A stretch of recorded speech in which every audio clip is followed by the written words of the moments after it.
로 유학을 보냈습니다. 춘천에 있는 농과대학을 졸업했습니다. 근데 농과대학을 졸업하니까 채용하는 곳이 없어요. 취직을 못해서 얼마간 또 실업자 생활을 했습니다. 그래서 선택한 것이 공무원입니다. 그래 독한 마음을 먹고 도서관에 틀어박혀서 열심히 공부했습니다. 76년 7급 행정직 공채시험에 합격하게 되었습니다. 처음 발령을 받은 인제군청에서 한 2년 정도 근무를 한 후에 춘천시로 옮겨서 1년 정도 하였는데, 그 당시에는 지방공무원을 상대로 내무부에서 1년에 한 번씩 전입시험을 봐서 지방공무원을 채용했습니다. 그래서 저도 시험을 쳤는데 운이 좋았던지 붙었어요. 그래서 내무부에 와서 근무하게 되었습니다. 근데 내무부란 곳이 일이 얼마나 많았던지 밤새워서 일해야 되고 며칠씩 집에 못 가는 경우도 있었습니다. 그렇게 지냈는데 당시 모든 공무원들이 그랬지만은 월급도 그렇게 많지 않았습니다. 아주 박봉이었죠. 제가 아내를 포함해서 아이가 셋이니까 5식구인데 5식구 생활이 감당이 안 되었어요. 그러다 보니까 저희 집사람이 뜨개질을 하기 시작했습니다. 하루에 꽃무늬 장식 털실로 그것을 짜는데 하나 뜨면은 50원 준다고 해요. 온종일 하루 종일 쉬지 않고서 하게 되면은 40개를 뜰 수 있다고 합니다. 하루에 2,000원 버는 거죠. 그것을 수년간 쉬지 않고 상당히 오래 기간 동안 하였습니다.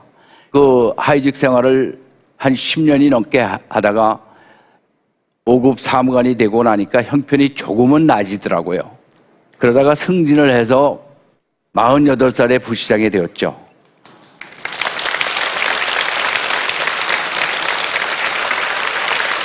그 후에 다른 2곳에 부시장을 해서 강원도에서 부시장을 3군데서 했습니다.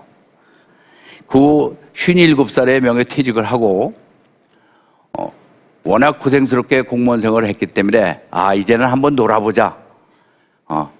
그리고 쉬어보자. 그래서 여행도 다니고 친구들과 어울려서 놀아도 봤는데 제가 살아보니까 이거 이렇게 노는 게 인생은 아니로구나 그런 생각이 들더라고요.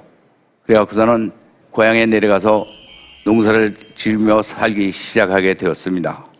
감자, 옥수수, 고추 농사 등을 짓기 시작했는데요. 이게 장난이 아니더라고요. 어머니하고 저하고 김을 매는데 어머니는 2고랑을 가지고 나가시는데 저는 1고랑을 매는 거예요. 저는 이제 지금 66밖에 안 됐는데 저희 어머니는 87세시거든요. 제가 어머니한테 떨어져서 뒤에 나가고 있어요. 한참 가다 보면은. 그러니까 농사일이 그렇게 쉽지 않다는 것이죠. 힘들지만 그래도 이제는 한 4년 차 되기 때문에 어느 정도 적응도 하고 그렇게 되었습니다. 그러던 차에 우리 마을에서 12년이나 이장을 하시던 이장님께서 이장 자리를 내놓으셨어요.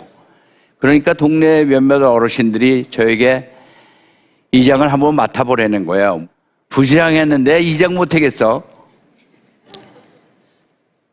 그래도 그동안 객지에 나가서 사느라고 동네 위에서는 일을 한 번도 한 일이 없는데 이제는 한번 동네 위에서 일 한번 해야지. 그렇게 말씀하시는 거예요. 그래 첫 번에는 아주 할 자신도 없고 많이 손살을 치면서 사양을 했습니다. 근데 어르신들께서 자꾸 권하시니까 한번 동네 위에서 일할 기회를 주는 것이니까 한번 해보자. 그런 생각도 들었습니다. 그래서 이장을 맡게 되었습니다. 이장 일을 해보니까 정말 바쁘고 힘들더라고요. 실제로. 저는 더군다나 농사일이 초짜이기 때문에 제 농사도 지어야 하고 동네 심부름도 해야 하고 또 마을에 어르신네들 면사무소에 가서 볼 일이 있으시다고 하면은 모시고 가서 뭘 볼 일도 봐드리고요. 그게 쉽지를 않더라고요. 술잔이라도 연세 드신 분한테 이렇게 권하게 되면은 어르신들께서 하시는 말씀이 그래요. 괜찮아. 이제 그만 먹을래. 이렇게 말씀하시는 거예요. 그래서 만약에 권하지 않게 되면은 우리 이장은 술도 권할 줄 모르고 안 되겠어. 이렇게 얘기해 주는 거예요. 그래서 제가